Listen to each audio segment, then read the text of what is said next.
শুরুতেই নজর রাখবো জেলা থেকে সরাসরি শামশেরগঞ্জ ধুলিয়ানের দিকে। শামশেরগঞ্জ ধুলিয়ানের অশান্তিতে সব থেকে ক্ষতিগ্রস্ত হয়েছে যে গ্রাম, তার নাম বেদবোনা। রাস্তায় ছড়িয়ে ছিটিয়ে পড়ে রয়েছে টোটো, সাইকেল, একাধিক বাড়ি আগুনে ভস্মীভূত। টাকা, সোনার গয়না, লুট, এমনকি টাকা পুড়িয়ে দেওয়ার অভিযোগ। সেই ধ্বংসাবশেষ পড়ে রয়েছে বেদবোনা গ্রামে। এলাকায় মোতায়েন সিআইএসএফ, বিএসএফ। গ্রামে জল এবং খাবারের ব্যবস্থা করেছে রাজ্য সরকার।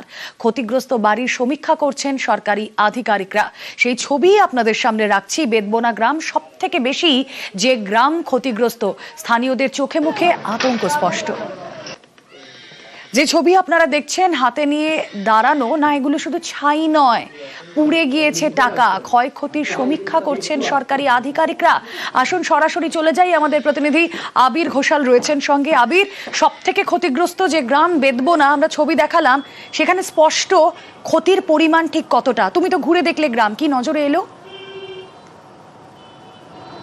প্রথমত হচ্ছে যে ওই গ্রামে যে পরিবারগুলি বসবাস করেন তার সদস্যরা অধিকাংশই নেই।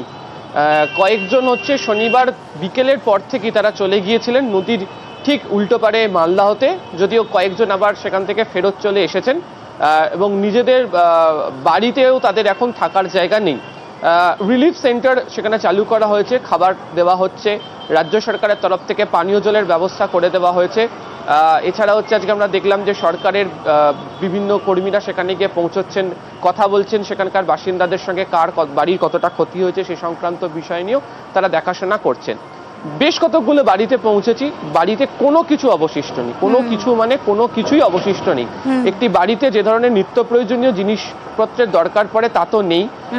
প্রথমে তারা বলছেন যে আলমারি ভেঙে লুটপাট করা হয়েছে, কারুর স্বামীর চিকিৎসার জন্য অর্থ, কারুর জমি বিক্রি করার জন্য পাওয়া অর্থ, এছাড়া যে সোনার গয়না তা লুট করে নিয়ে যাওয়া হয়েছে। তারপর বাড়িতে আগুন লাগিয়ে দেওয়া হয়েছে। সেই আগুনের জিনিসপত্র নষ্ট হওয়ার পাশাপাশি গবাদি পশু সেগুলোরও মৃত্যু হয়েছে। এই গ্রামের পরিবারের একাধিক জনের জীবিকা হচ্ছে টোটো চালিয়ে, একাধিক টোটো পুড়িয়ে দেওয়া হয়েছে। রাস্তাতে ছড়িয়ে ছিটিয়ে পড়ে রয়েছে হচ্ছে ভাঙা বাড়ির অংশ, বিভিন্ন যে ট্রাঙ্ক সেগুলো পড়ে রয়েছে, সেগুলো আগুন লেগে রয়েছে। বিএসএফ, সিআইএফ এর যারা রয়েছেন তারা টহলদারি চালাচ্ছেন। তবে গ্রামবাসীরা যথেষ্ট আতঙ্কের মধ্যে। তবে তাদের বক্তব্য, যেহেতু এই মুহূর্তে এখানে কেন্দ্রীয় বাহিনী রয়েছেন, তারা বলছেন যে বাহিনী এখানে থাকুক, তাহলে অন্তত নিশ্চিন্তে গ্রামে থাকতে পারা যাবে। এবং তারা আশা করছেন যে প্রশাসনের তরফ থেকে কোনো ব্যবস্থা গ্রহণ করা হবে। বেশ, তুমি আমাদের সঙ্গে থাকো। প্রথম দিন যেটা হলো, ওরা বম চালালো, দরজায় ঢুকে আছি। কাউন্সিলরকে এত ফোন করছি, রিসিভ করে না। থানায় ফোন করছি, রিসিভ করে না। তা আমরা বাঁচার জন্য তো চেষ্টা করতে হবে। আমরা সব ছেলেপেলা নিয়ে সবকে আমরা রাস্তায় দাঁড়িয়ে আছি। সেই টাকা আমার আবার ছিনতাই করে নিয়েছে, সোনা দানা কিচ্ছু নাই। আমার ঘরের যা জিনিস আছে আমার টাকাটা কিংবা সোনাটা রাখতো। এই যে রাস্তাতে থাকছি এখন, চট নাই যে একটা বসি, একটা গ্লাস নাই যে জল খাই। NH 34-এ ভাঙচুর করার পর আমাদের গ্রামের উপর আক্রমণ চালু করে দিল। তো আমি মেহবুব আলমকে ফোন করি, মেহবুব আলম ফোন রিসিভ করে নিখো। থানাতে ফোন করি, আমার ভাগ্নে একটা সেবিক আছে, ও নম্বর দিলে বলে কি আইসির সঙ্গে কথা বলো, তবুও কিছু করে না। আগুন জ্বলছে। 5টা র্যাব আমরাকে বলছে কি তোমরা আপনার নিজের ব্যবস্থা নিজে নাও, এখান থেকে বাড়ি ঘর ছেড়ে চলে যাও। তখন গ্রামের হাজারো মহিলা, মেয়ে সব এখান থেকে গ্রাম ছেড়ে, ছেলেগুলো সবাই এখান থেকে গ্রাম ছেড়ে রওনা দিয়ে দিল একদম গঙ্গা পার। এমন করে 500 টাকার নোট সব ব্যান্ডিল, জমি বিক্রি করে বাড়ি করার জন্য বাড়িতে টাকা রেখেছিল কি হ্যাঁ আজকে বাদ কাল ইট কিনবো, বালি কিনবো, সম্পূর্ণ টাকা করে রেখেছিল বাড়িতে।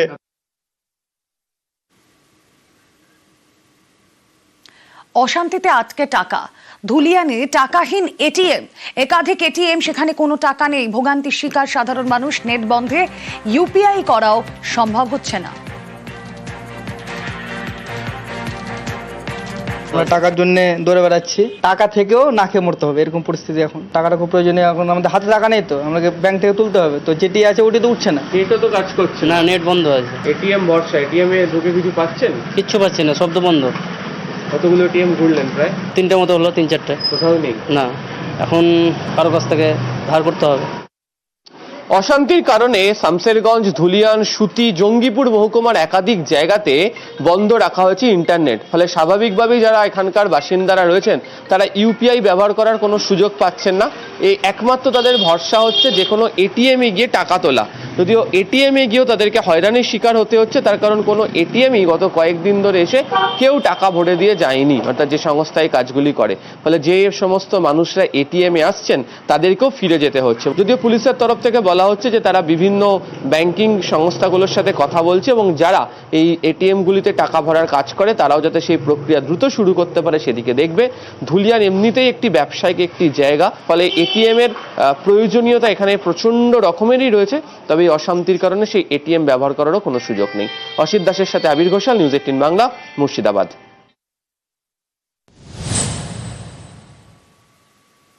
ছন্দে ফিরছে মুর্শিদাবাদ। নববর্ষে নতুন করে দোকানপাট খুলছে আর ঝাড় দিয়ে অশান্তিকে বিদায়ের ছবিও নজরে এসেছে সকাল থেকে। ব্যবসায়ীরা তারা দোকান খুলেছেন, ছন্দে ফিরছে মুর্শিদাবাদ।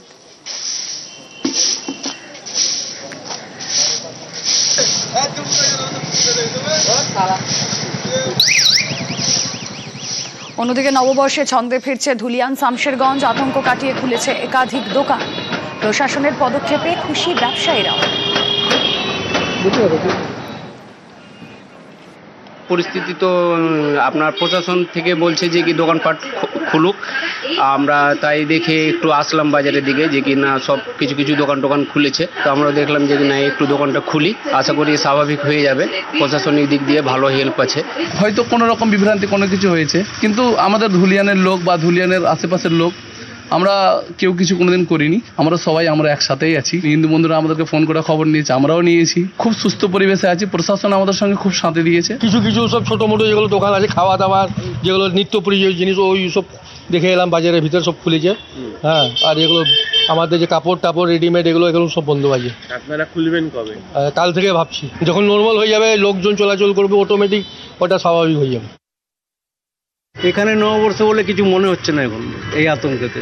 এখন পরিস্থিতি স্বাভাবিক হবে, তারপরে মানুষ দোকানপত্র খুলবে। নিশ্চয়ই ভয় আছে, নিশ্চয়ই ভয় আছে। প্রশাসন আছে, যথেষ্ট পরিমাণ প্রশাসন আছে, আমরা সুরক্ষিত আছি, কিন্তু মনের মধ্যে একটা আতঙ্ক তো আছেই দাদা।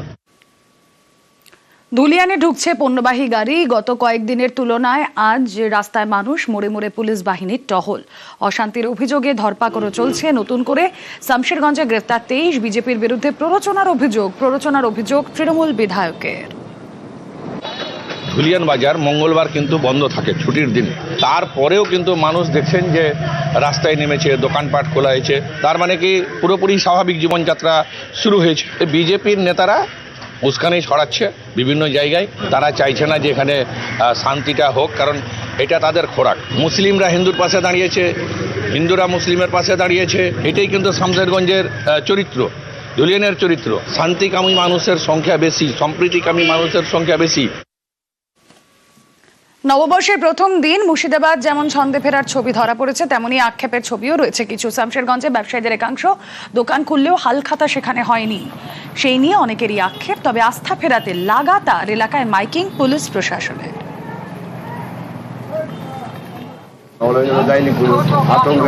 এখনো কি মানুষের মধ্যে আতঙ্ক রয়েছে?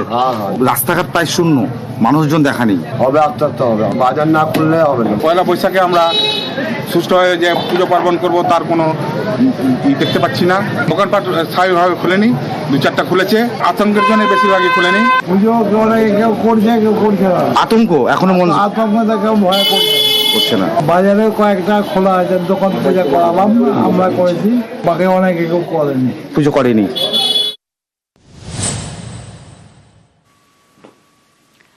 শামশেরগঞ্জে কিছু দোকান এখনো বন্ধ, যে ছবি আপনাদেরকে আমরা দেখাচ্ছিলাম। 12ই এপ্রিল জাফরাবাদে বাবা ছেলেকে খুন, সিটের তদন্তে গ্রেফতার 2। বীরভূমের মুরারই, মুর্শিদাবাদের সুতি থেকে দুজনকে গ্রেফতার। সিসি ক্যামেরার ফুটেজে কয়েকজনকে চিহ্নিত করা গিয়েছে। জাফরাবাদ এলাকায় একদল দুষ্কৃতীর হাতে একটি পরিবারের দুজন সদস্য খুন হন, যাদের নাম হরগোবিন্দ দাস এবং চন্দন দাস, যারা সম্পর্কে বাবা এবং ছেলে। বিস্তারিত সিসিটিভি ফুটেজ আমরা সংগ্রহ করি এবং বেশ কয়েকজন দুষ্কৃতীকে আমরা চিহ্নিত করতে সক্ষম হই, যারা খুনের ঘটনায় প্রত্যক্ষভাবে জড়িত ছিল। রাতভর অভিযান চালিয়ে এদের মধ্যে দুজন দুষ্কৃতীকে আমরা গ্রেফতার করতে পেরেছি। তাদের নাম হলো কালু নাদাব এবং দিলদার নাদাব। বাকি যে দুষ্কৃতীদের আমরা চিহ্নিত করেছি তাদের খোঁজেও তল্লাশি চলছে। এই নৃশংস হত্যাকাণ্ডের সঙ্গে যে বা যারা প্রত্যক্ষভাবে জড়িত বা পরোক্ষভাবে জড়িত তাদের কাউকে ছাড়া হবে না। মুর্শিদাবাদে অশান্তিতে এখনো পর্যন্ত গ্রেফতার 221, 1093টি ভুয়ো সোশ্যাল মিডিয়া অ্যাকাউন্ট ব্লক। সব মিলিয়ে এখনো পর্যন্ত গ্রেফতারির সংখ্যা 221। গতকাল থেকে কোনো ধরনের অশান্তির খবর নেই। প্রায় গত 48 ঘন্টা হয়ে গেল, স্বাভাবিক হয়ে আসছে, দোকানপাট খুলেছে। রাজ্য পুলিশ এবং বিএসএফ সিআরপিএফ টহল দিচ্ছে, রুট মার্চ হচ্ছে, পরিস্থিতি শান্ত আছে, নিয়ন্ত্রণে আছে। গুজব যাতে ছড়ানো না হয় সেজন্য আমরা ব্যবস্থা নিচ্ছি। ফেসবুক, এক্স হ্যান্ডেল, ইনস্টাগ্রাম এবং ইউটিউবে আমাদের সাইবার ক্রাইমের তরফ থেকে এখনো পর্যন্ত 1093টি ফেক অ্যাকাউন্ট বা এমন কোনো অ্যাকাউন্ট যা থেকে প্ররোচনামূলক, উস্কানিমূলক বক্তব্য পেশ করা হচ্ছিল এখনো পর্যন্ত আমরা ব্লক করে দিয়েছি এবং যারা গুজব ছড়াচ্ছেন তাদের বিরুদ্ধে আইনি প্রক্রিয়া সেটাও আমরা চালু করেছি। শামশেরগঞ্জ থানায় আজ দুই ছবি সামনে এসেছে। একদিকে অভিযোগ জানাতে ভিড় আর অন্যদিকে অভিযুক্তদের সঙ্গে দেখা করার আর্জি। জাফরাবাদে অশান্তির জেরে বাড়িঘর পুড়ে ছাই। অভিযোগ জানাতে শামশেরগঞ্জ থানায় রাখি দাস। সদ্য টিউমার অপারেশন হয়েছে তার। মেয়ে আর বিশেষভাবে সক্ষম স্বামীকে নিয়ে থানায় রাখি। সবকিছু জ্বালিয়ে পুড়িয়ে করে ছাই করে দিয়েছে। ভয়ে লুকিয়েছিলাম, বাড়ি থেকে বই করেছি। বাড়িতে আমার কেউ নাই, কিছু ডকুমেন্টস কোনো রকমে বেরোতে পেরেছি। আর আমার ছেলে তো বাড়িতেই ছিল, ওকে বাইর করতে পেরেছি। আপনার বাড়ি কোন গ্রামে? জাফরাবাদ। বাড়িতে ঢুকতে পারছেন না। কোথায় থাকছেন? কোথায়? ওই চাঁদা মোড়ের দিকে। ভয়ে আমরা পালিয়েছি। কন্ট্রোল রুমে প্রচুর প্যানিক কল আসছে, সেটা কি কমেছে? সেটা কমে গেছে, মানে অলমোস্ট নীল। মানে গত লাস্ট কালকে দুপুরের পরে সেরকম প্যানিক কল আমরা পাইনি। নতুন করে কোনো হিংসার ঘটনা না, কোনো ঘটনা হ্যাঁ, যত অভিযোগ জানাবে আমরা লিগ্যাল অ্যাকশন নেব। একদিকে আক্রান্তরা থানায়, অন্যদিকে স্বামীদের সঙ্গে দেখা করতে শামশেরগঞ্জ থানায় মহিলাদের ভিড়। অশান্তির ঘটনায় গ্রেফতার হয়েছেন অনেকে, আর তাদের সঙ্গে দেখা করতে চেয়ে পুলিশের কাছে আবেদন জানাচ্ছে স্ত্রীরা। পুলিশের দাবি আরো 23 জনকে গ্রেফতার করা হয়েছে। শেষ কয়েকদিনের তুলনায় কমেছে প্যানিক কলের সংখ্যা। মমরেজপুর থেকে আমার শাশুড়িকে দেখতে এসেছিল তো সন্ধ্যার দিকে মানে 4:30 নাগাদ বাড়ি বের হয়েছিল। বাড়ি যাওয়ার সময় মানে ওখানে বেলে গন্ডগোল হয়েছিল। ওর হয়তো ওই জানে না, ওই আর বন্ধু ছিল একসাথে আসছিল, আর ওদের সামনে গাড়ি পড়ে গেছে, যে তুলে নিয়েছে। পুলিশকে বলছি তো কিছু বলে না এখনো। না। আপনাদের গ্রামের এখন কি অবস্থা? আমাদের গ্রাম ভালো আছে। শামশেরগঞ্জ থানা, একই থানার মধ্যে থানার চৌহদ্দিতে ঠিক দুদিকে দু ধরনের ছবি। একদিকে মহিলারা এখানে এসে ভিড় করে দাঁড়িয়ে রয়েছেন, তার কারণ তাদের গ্রামের যে অবস্থা, তাদের বাড়ির যে অবস্থা হয়েছে, সেখান থেকে তারা কি করে নিজেদের বাড়িতে ফিরতে পারবেন, কিভাবে থাকতে পারবেন তা নিয়ে। সদ্য রাখি দেবীর অপারেশন হয়েছে এবং তার বাড়ি পুড়িয়ে দেওয়া হয়েছে জাফরাবাদে, তার জন্য। আবার ঠিক সেই সন্নিহিত যে গ্রামের যে জায়গা, সেখান থেকেও প্রচুর মহিলারা এখানে এসছেন। তাদের অভিযোগ যে তাদের স্বামীকে গ্রেফতার করে নিয়ে যাওয়া হয়েছে, যদিও তাদের স্বামীরা এই অশান্তির ঘটনার সঙ্গে যুক্ত নয় বলে তারা দাবি করছেন। পুলিশের তরফ থেকে অবশ্য বলা হচ্ছে যে নতুন করে আরো 23 জনকে গ্রেফতার করা হয়েছে। শামশেরগঞ্জ থানাতে যে কন্ট্রোল রুম, সেখানে যে অভিযোগ আসছে তা তারা যেমন দেখছেন, পাশাপাশি যারা এখানে অভিযোগ জানানোর জন্য যারা লাইনে দাঁড়িয়ে রয়েছেন, যারা অভিযোগ জানাচ্ছেন, তাদের অভিযোগও নেওয়া হচ্ছে। নতুন করে বেশ কিছু মামলা নেওয়া হয়েছে, তবে প্যানিক কল আসার সংখ্যাটা অনেকটা কমেছে। তবে একই থানার মধ্যে মহিলাদের দু ধরনের যে আরতি, তার প্রেক্ষিতে কি ব্যবস্থা অত্যন্ত দ্রুত গ্রহণ করতে পারা যায় তাও পুলিশ কর্তারা ভেবে দেখছেন। ক্যামেরা অসিত দাসের সাথে আবির ঘোষা, নিউজ 18 বাংলা, শামশেরগঞ্জ।